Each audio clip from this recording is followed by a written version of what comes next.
3 है मेरा, वो ये कह रहा है सीबीएसई में pair of linear equation of linear equation in 2 variable, 2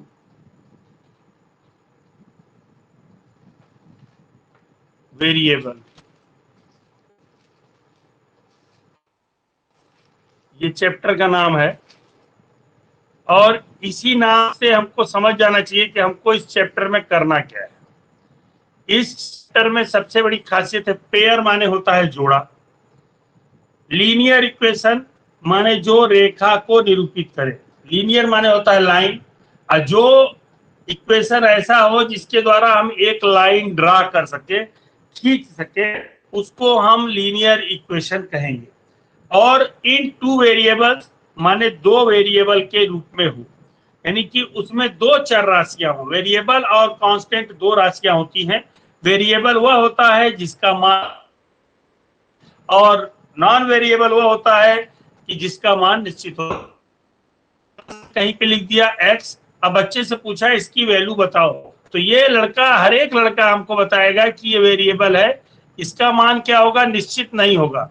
कोई लड़का x का मान 5 बताएगा, कोई 6 बताएगा, कोई 8 बताएगा। तो हर बच्चे जितने लड़के हैं उतने आंसर हमको मिलेंगे। यहाँ पे अगर हम, हर लड़का इसको 7 ही पढ़ेगा, कोई लड़का इसको 5 या 4 नहीं पढ़ेगा, इसको हम नॉन वेरिएबल कहेंगे। और ये क्या है, नॉन वेरिएबल कहलाएगा। ये क्या कहलाएगा, वेरिएबल या कांस्टेंट टर्म इसको कहते हैं, वेरिएबल या कांस्टेंट।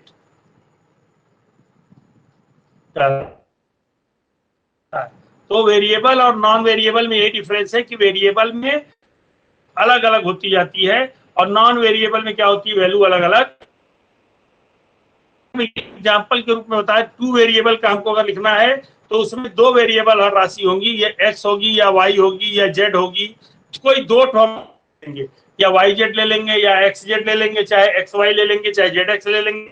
हम कोई भी 2 वेरिएबल राशियां ले लेंगे तो हमको क्या कहते हैं कि वेरिएबल में हमको पता चल जाएगा कि 2 वेरिएबल में हमारा इक्वेशन बन जाएगा। लीनियर बनाना है तो लीनियर इक्वेशन में ये क्या होना चाहिए, वेरिएबल 1 होनी चाहिए, मैक्सिमम पावर 1 होगी, तभी क्या कहते हैं कि यानी कि डिग्री 1 होगी तभी वो क्या कहलाएगा, लीनियर इक्वेशन इन 2 वेरिएबल कहलाएगा। जैसे हम यहाँ पे लिख रहे हैं x plus x y is 8, ये बताइए लीनियर इक्वेशन इन 2 वेरिएबल है। आदित्य दुबे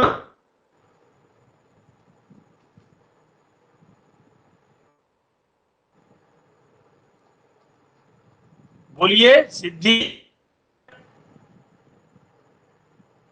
सौम्या, स्पीकर खोल के आवाज दीजिए। Hello,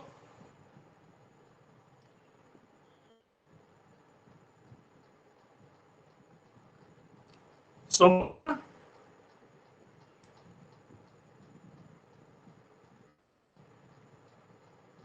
Siddhi, Aditya, linear equation in 2 variable है।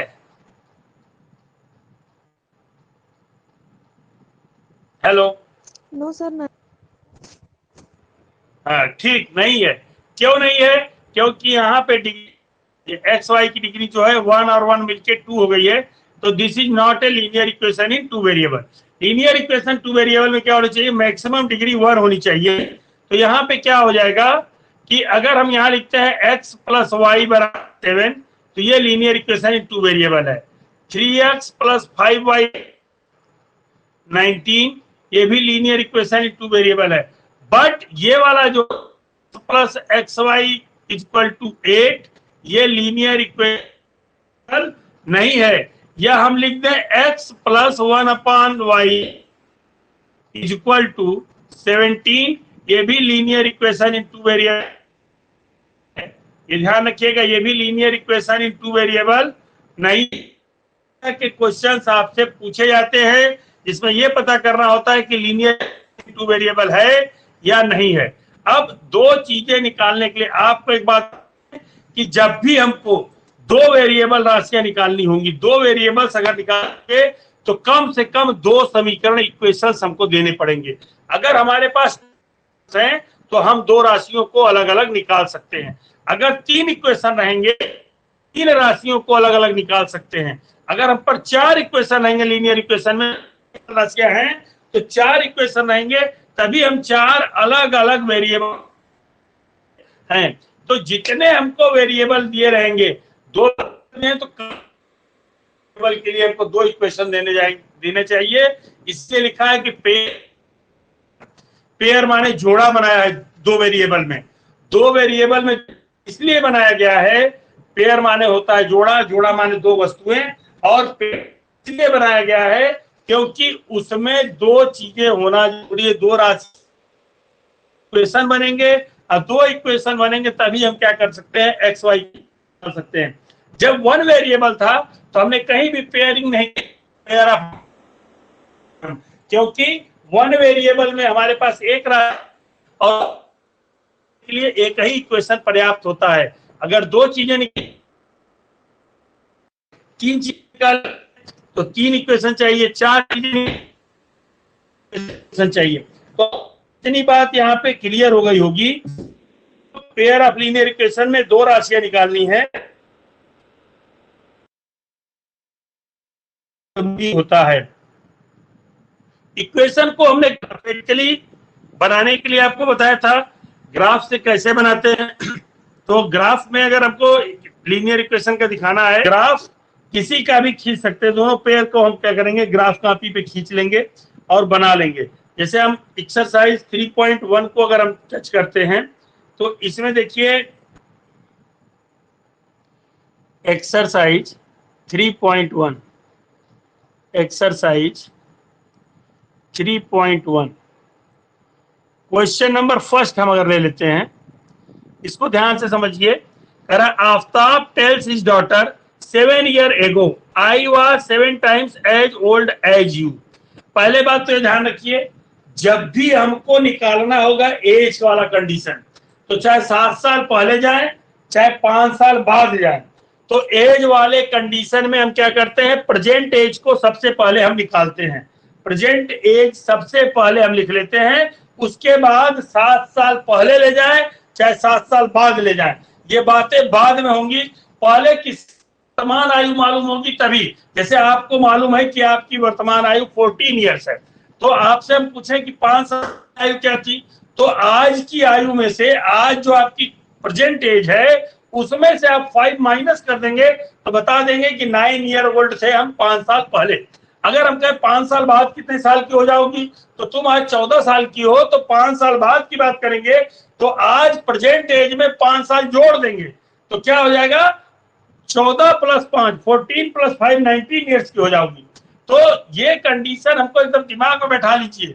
यहाँ पे जो पॉइंट्स हैं वो हम बताते जा रहे हैं, आप इसको समझते जाइए।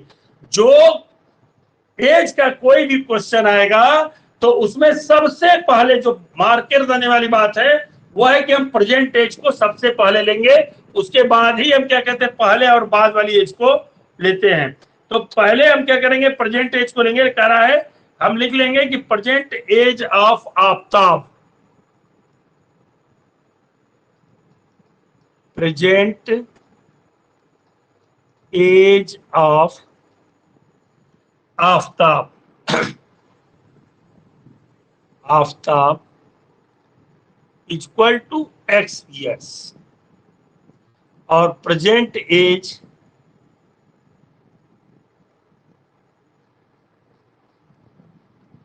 of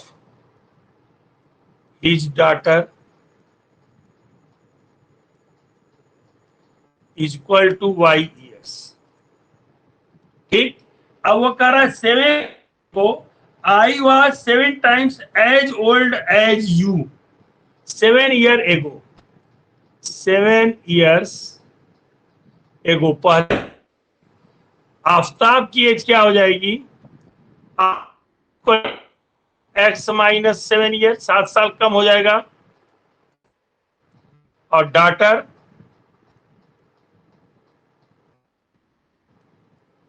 डॉटर की एज क्या हो जाएगी, y माइनस 7 ईयर्स हो जाएगी, y माइनस 7 ईयर्स डॉटर की हो जाएगी। और वो कह रहा है by first condition,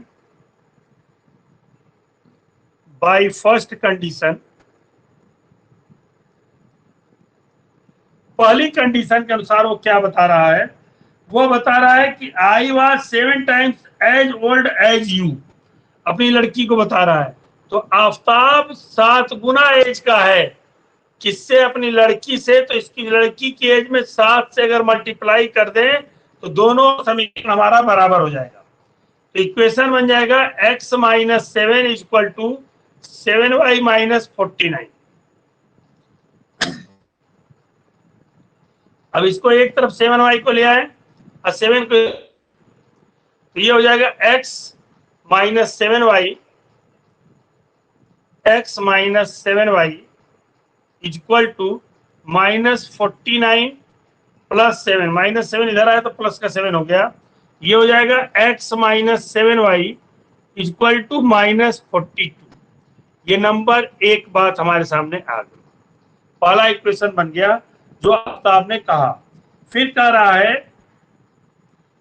then also 3 years from now, 3 years from now, 3 years from now माने आज से 3 साल बाद आफताब क्या हो जाएगा, आफताब की एज हो जाएगी x प्लस 3 और एज हो जाएगी डॉटर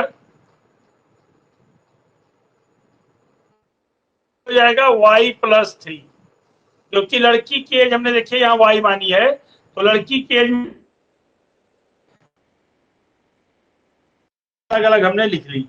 अब वो कह रहा है 3 साल बाद हम क्या हो जाएंगे, वो कह रहा है 3 years old, I shall be 3 times as old as you, मैं तुम्हारी एज का 3 गुना रहूंगा। तो बाई सेकेंड कंडीशन हो जाएगा, by second condition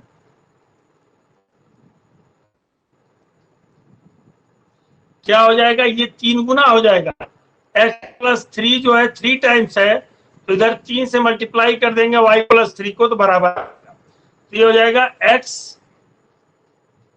plus 3 is equal to 3y plus 3 ठीक है, y को एक तरफ ले आए, x minus 3y is equal to 9 में से 3 जाएगा, कितना बचेगा 6, 9 में से 3 अगर चला जाएगा तो बचेगा, इक्वेशन नंबर 2 बन गया। ठीक, अब इसको कह रहा है कि ग्राफिक दिखाना है। अब ध्यान से समझिए, कह रहा है is not this intersecting represent this situations all algebraically, इसको हम अलजेब्रिकली हमने दिखा दिया, बीज को इक्वेशन 1 और 2 से हमने बीज गणित के रूप में दिखा दिया। तो एक जगह इक्वेशन लिखिए x माइनस 7y बराबर माइनस 42, x माइनस 7y बराबर माइनस 42, और दूसरी कंडीशन हमारी बराबर 6, x minus 3y equal to 6। Graphically हमको अगर दिखाना है तो प्रत्येक के लिए हम क्या करेंगे, एक सिचुएशन लिखेंगे। जैसे हमारा है x के को लिख सकते हैं x is equal to minus 42 plus 7y हैं। अगर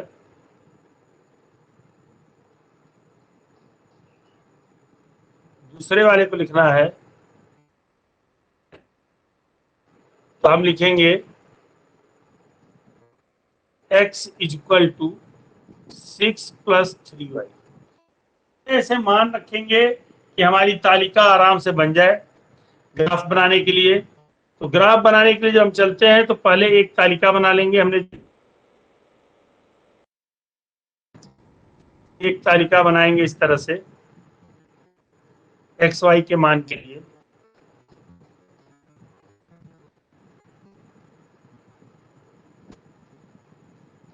एक यहाँ बना लेंगे।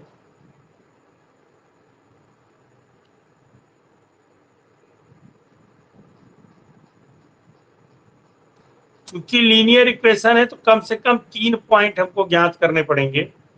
3 पॉइंट अगर हम नहीं ज्ञात करते हैं तो हमारा लीनियर इक्वेशन कंप्लीट नहीं हो पाएगा। कम से कम 3 पॉइंट हो चाहिए होते हैं किसी भी लाइन को रिप्रेजेंट करने के लिए। मिनिमम 3 पॉइंट्स हमको निकालने पड़ेंगे, यानी एक्स वाई के कम से कम हमको 3 मान दोनों इक्वेशन में लगाना होगा। हम यहाँ पे निकाल लेंगे, यहाँ लिख देंगे एक्स,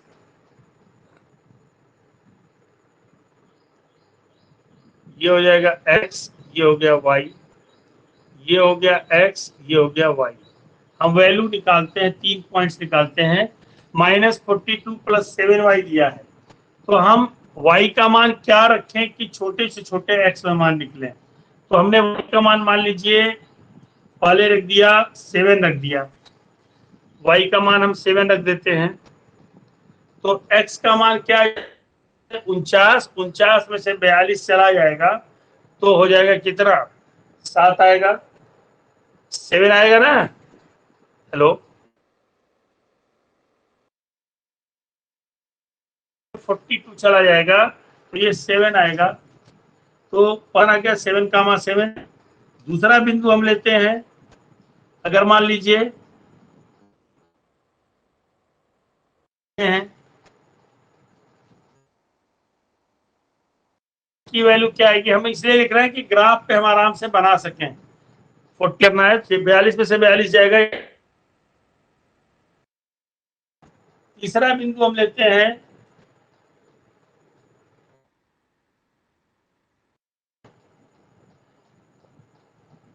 8 रख देते हैं, या 8 मत रखिए, कोई छोटी वैल्यू रख लीजिए, माइनस में भी आ जाए।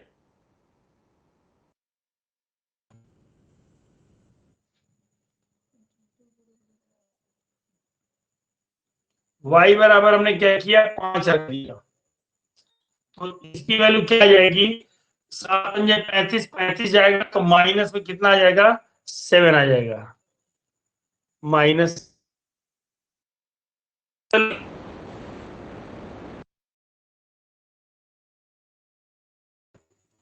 y की वैल्यू 0 रखी तो इसकी वैल्यू 6 आ गई। और हमने y की वैल्यू अगर तो यहाँ पे हम लेते हैं 4 रख दे रहे हैं,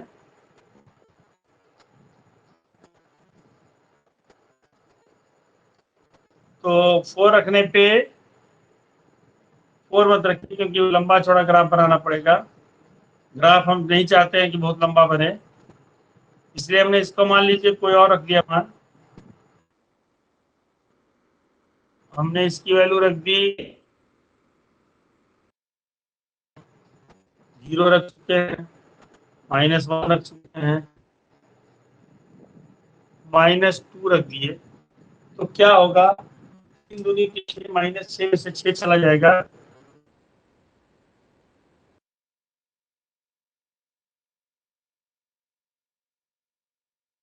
जाएगा।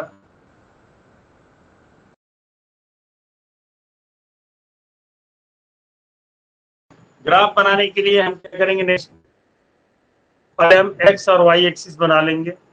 आप लोग ग्राफ काफी बनाइए, त्रुटि हो सकती है, आपकी ग्राफ में कोई त्रुटि नहीं होनी चाहिए, क्योंकि आपका ग्राफ जो है वो एकदम फैक्ट बनेगा। मेरा ग्राफ क्या कहते हैं थोड़ा बहुत गलत हो सकता है, उसमें कोई कमियां आ सकती हैं, ठीक है। तो हम पहले लाइन खींच लेंगे ग्राफ के लिए।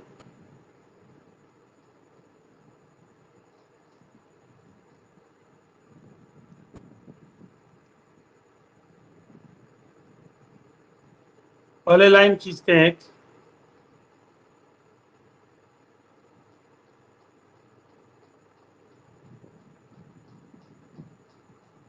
थोड़ा गलत हो गया है, सीधे खींचना था।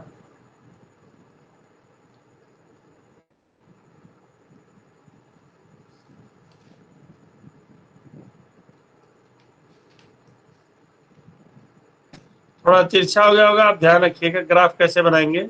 सीधी लाइन खींचेंगे, ये एक्स एक्सिस हो गया, ये वाई एक्सिस हो गया, ये वाई हो गया,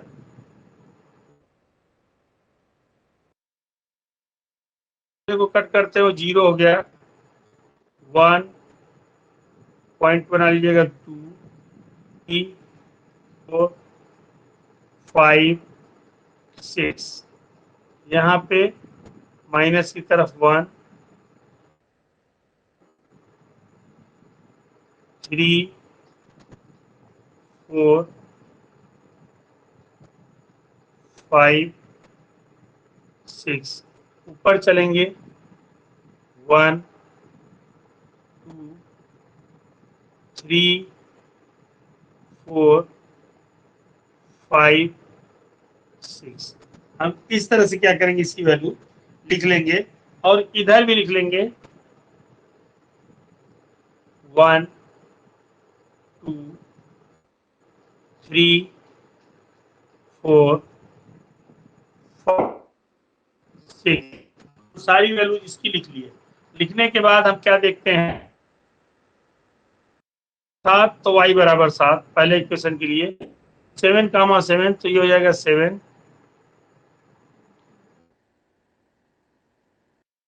अगर आते हैं तो यहाँ पे बनेगा बिंदु,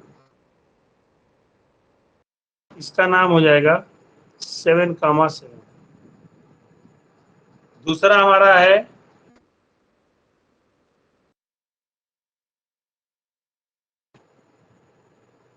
y पे 6 और x पे 0, तो 6, 0 हमारा यहाँ पे आएगा, 6 आ रहा है इसका -7 6, थोड़ी लाइन और बढ़ानी पड़ेगी, हो जाए 5,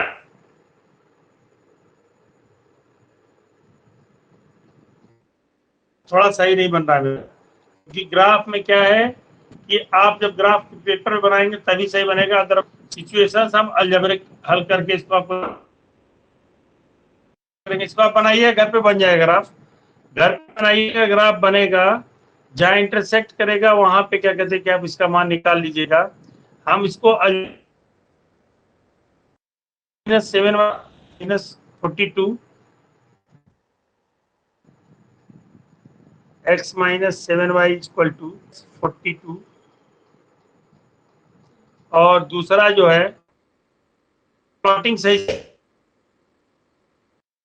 दूसरा जो है वह है x -3y = 6, x -3y 6।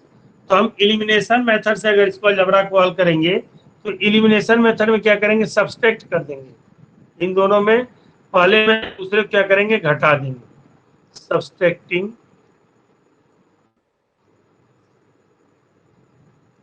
Equation 2 from 1 में से क्या करेंगे, 2 वाले को घटा देंगे, घटाने के बाद हमारे पास क्या हो जाएगा, घटाने पर ये इस तरह से हो जाएगा, सब्सट्रैक्ट करने पे ये माइनस, ये प्लस, ये माइनस, ये दोनों कट जाएंगे आपस में, प्लस माइनस, ये हो जाएगा कितना, 7 में से 3 जाएगा, -4y =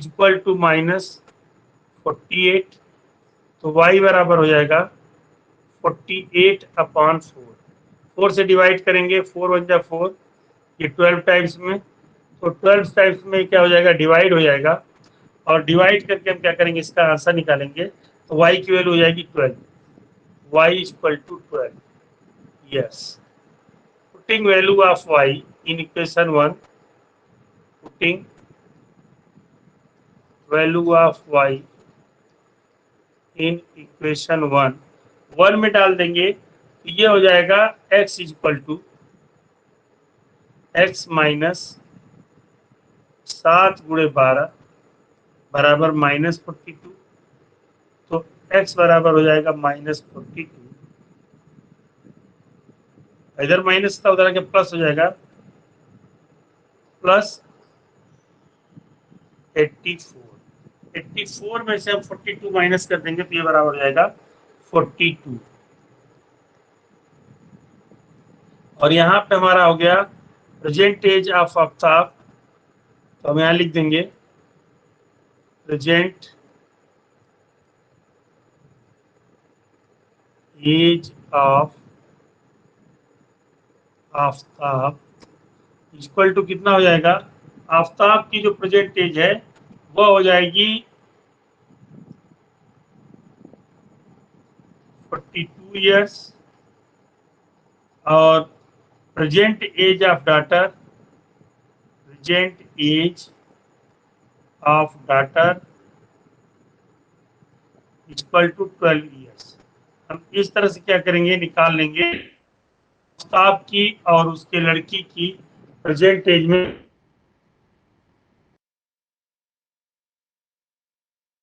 तरह से क्या कर सकते हैं, इसको हल कर सकते हैं और हल निकाल सकते हैं। ओके, अब चलिए नेक्स्ट हम चलते हैं क्वेश्चन नंबर 2 पे। ग्राफ आप स्वयं बनाइएगा क्योंकि ग्राफ बनाना हमारे लिए यहाँ संभव नहीं है, इसलिए मैं कोशिश की एक सवाल में, लेकिन अगले सवाल में कोशिश नहीं करूंगा, सिर्फ इक्वेशन बना के दे दूंगा, आप सॉल्व करिएगा और अलजेब्रिक सॉल्व करके दिखा देंगे। एक coach of cricket team boys buys 3 bats and 6 balls for rupees 3,900। एक कोच ने क्या कहते हैं कि 3 बैट और 6 गेंदे 3,900 रुपए में खरीदी। तो हम मान लेंगे let CP of bat equal to rupees x, CP of ball equal to rupees y. हम इसको सिचुएशंस को हल करेंगे बाय फर्स्ट कंडीशन।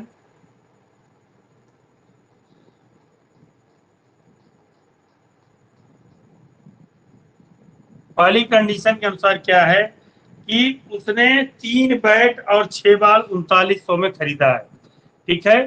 तो 3 बैट्स मतलब कि 3 cross x plus 6 balls 6 cross y equal to उसने खरीदा है रुपीज 3,900। अब यहाँ पे 3 अगर हम कॉमन ले लें तो x plus 2y equal to हो जाएगा 3,900।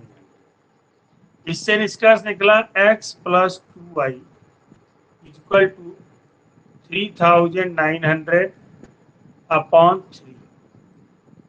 3 से कटाएंगे 3 1 जा 3, 3 3 जा 9, 1300 बाद में कर जाएगा, ये इक्वल टू 1300। ये हो जाएगा x plus 2y equal to 1300। ये इक्वेशन नंबर 1 है। अगला हम देखते हैं स्टेप इसका।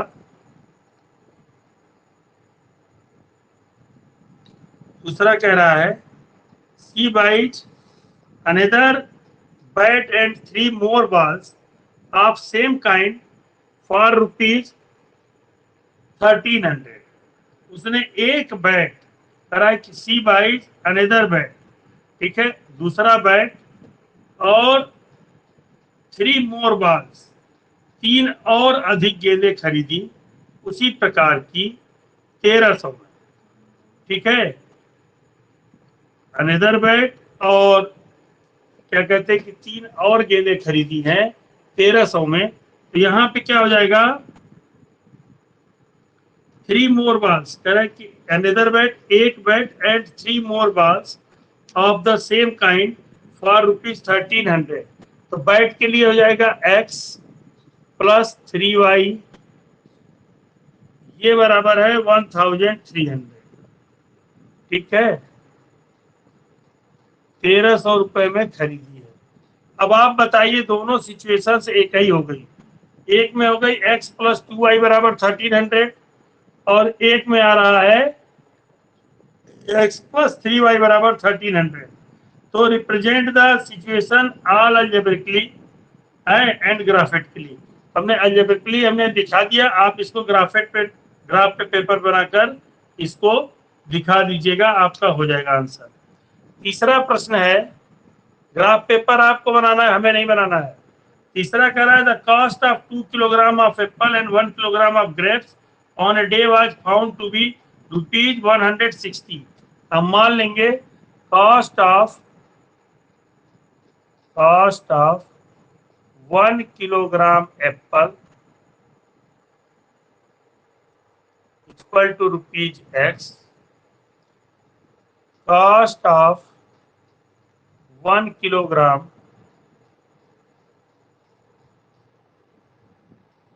grapes equal to ₹Y by first condition,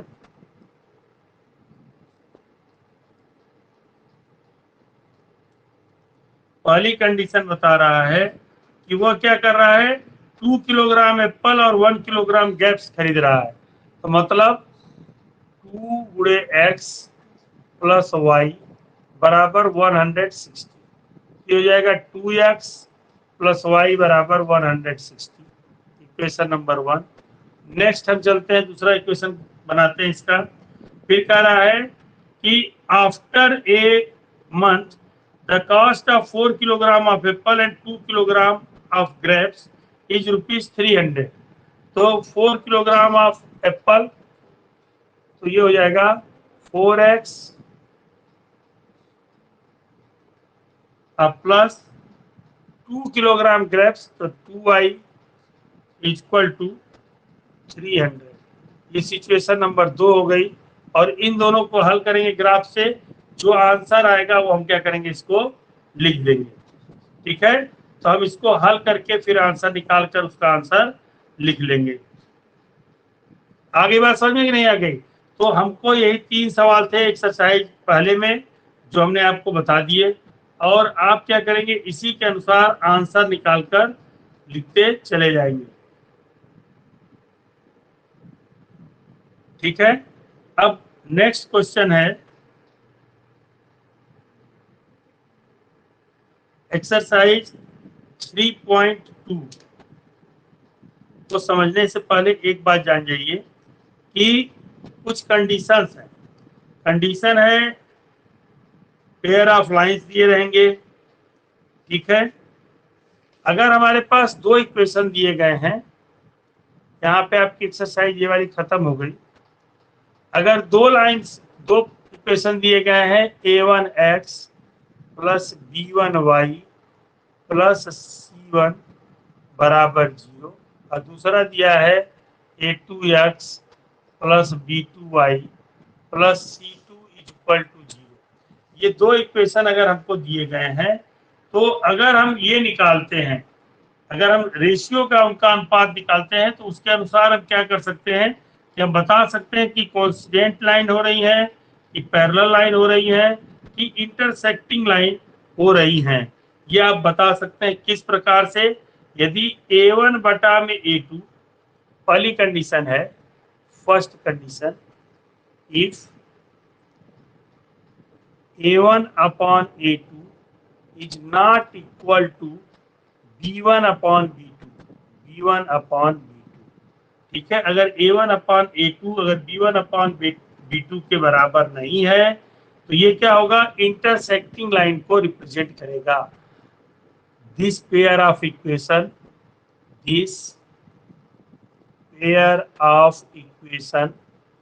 represent intersecting line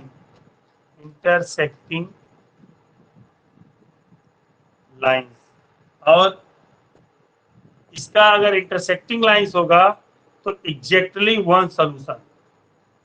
so equation has exactly one solution. एक सॉल्यूशन ये दिखाएगा। पहली कंडीशन है कि अगर a1 अपॉन a2 अगर b1 अपॉन b2 के बराबर नहीं है, तो यह इंटरसेक्टिंग लाइन एक दूसरे को प्रतिच्छेदित करने वाली रेखाओं को निरूपित करेगा, और इसका केवल और केवल एक सॉल्यूशन होगा। नेक्स्ट जो है दूसरा पार्ट है कि अगर हम इसके अनुपात को अगर देखें, a1 upon a2 A1 upon A2 equal to हो B1 upon B2 equal to हो C1 अपॉन C2। ये तीनों की वैल्यू अगर आपस में बराबर आ रही है तो कोइंसिडेंट लाइन आएगी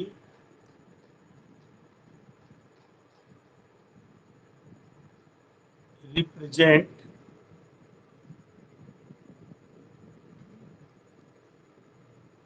कोइंसिडेंट लाइन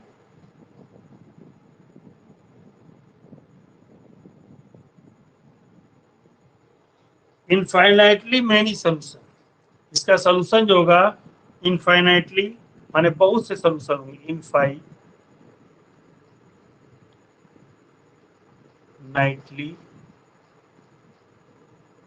मैनी सोल्यूशन, बहुत से इसके सोल्यूशन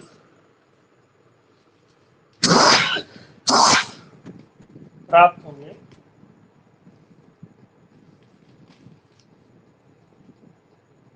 ठीक है, संपाती रेखाएं कहते हैं, कोइंसिडेंट लाइन को हम कहते हैं संपाती रेखाएं। ये आप जानिए संपाती रेखा कब होगी, जब एक रेखा पर दूसरी रेखा आ जाए। तो जब एक रेखा पे दूसरी रेखा आएगी तो वो संपाती रेखा कहलाएगी। जब दोनों एक दूसरे के ऊपर ही होंगी तो क्या होगा, उनके बहुत से सॉल्यूशन प्राप्त होंगे, क्योंकि बहुत से बिंदु उनके एक दूसरे पर प्रतिच्छेदित करेंगे, इसलिए उसके बहुत से सॉल्यूशन मिलते चले जाएंगे। और जो तीसरी कंडीशन आती है वो ये होती है कि A1 अपॉन A2 की वैल्यू बराबर हो B1 अपॉन B2 के, लेकिन बराबर जो हो C1 अपॉन C2 न। तो इस कंडीशन का represent parallel line, represent parallel lines. ये पैरेलल लाइन कोई सॉल्यूशन नहीं होगा, नो सॉल्यूशन, सॉल्यूशन।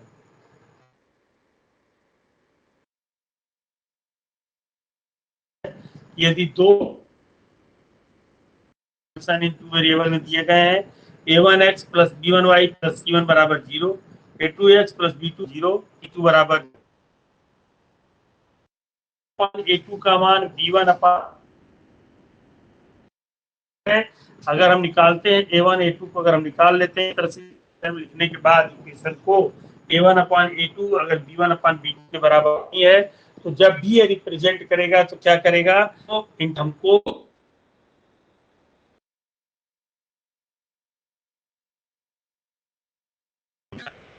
जो एक दूसरे को करेंगी छिद्रित करेंगी। और चीज अगर करेंगी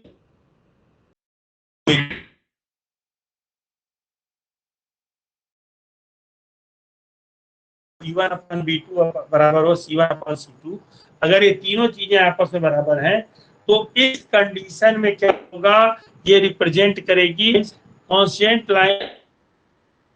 एक रेखा इस तरह से रहेगी, यहाँ पे इस तरह, दूसरी लाइन भी हमारी इसी पे आ जाएगी, ठीक उसी स्थित हो जाएगी। पाती रेखाएं होंगी, एक दूसरे को पूर्ण रूप से ढकेंगी, क्योंकि एक दूसरे पॉइंट्स, बहुत से पॉइंट से मिलकर पॉइंट्स मिलकर एक लाइन का रिप्रेजेंटेशन करते हैं, करेगी इनफाइनाइटली मेनी सोल्यूशन इसके आ जाएंगे। तो इनके पास बहुत सारे सोल्यूशन इसके प्राप्त हो जाएंगे, यानी जितने बिंदु है लाइन के पहली लाइन के ऊपर उतना ही बिंदु दूसरी लाइन के भी हमको प्राप्त होंगे और बहुत से सोल्यूशन हमको मिल जाएंगे। तीसरा कंडीशन है कि अगर A1 अपॉन A2 बराबर हो B1 अपॉन B2 बट ये C1 अपॉन C2 के बराबर ना हो तो केवल और केवल कितने सोल्यूशन मिलेंगे इस कंडीशन में, कोई सोल्यूशन हमको नहीं मिलेगा, क्योंकि ये क्या करेंगी, ये हमको पैरेलल लाइन को रिप्रेजेंट कर देंगी। ये पैरेलल लाइन को रिप्रेजेंट करेंगी, अब पैरेलल लाइन रिप्रेजेंट होने की कंडीशन में हमको एक भी सोल्यूशन नहीं मिलने वाला है। क्लियर हो गया? हेलो, और इसी पे आधारित हमारी एक्सरसाइज 3.2 है, उसको आप लोग थोड़ा सा प्रैक्टिस करिएगा। अगर नहीं लगेगी तो हम शाम के समय में 3.2 एक्सरसाइज को कंप्लीट आपको लगवाएंगे, ठीक है। तो नेक्स्ट वाला जो पार्ट होगा हम लोग का वो 3.2 पे आधारित होगा। उसके बारे में हमने जो बताना था आपको बता दिया।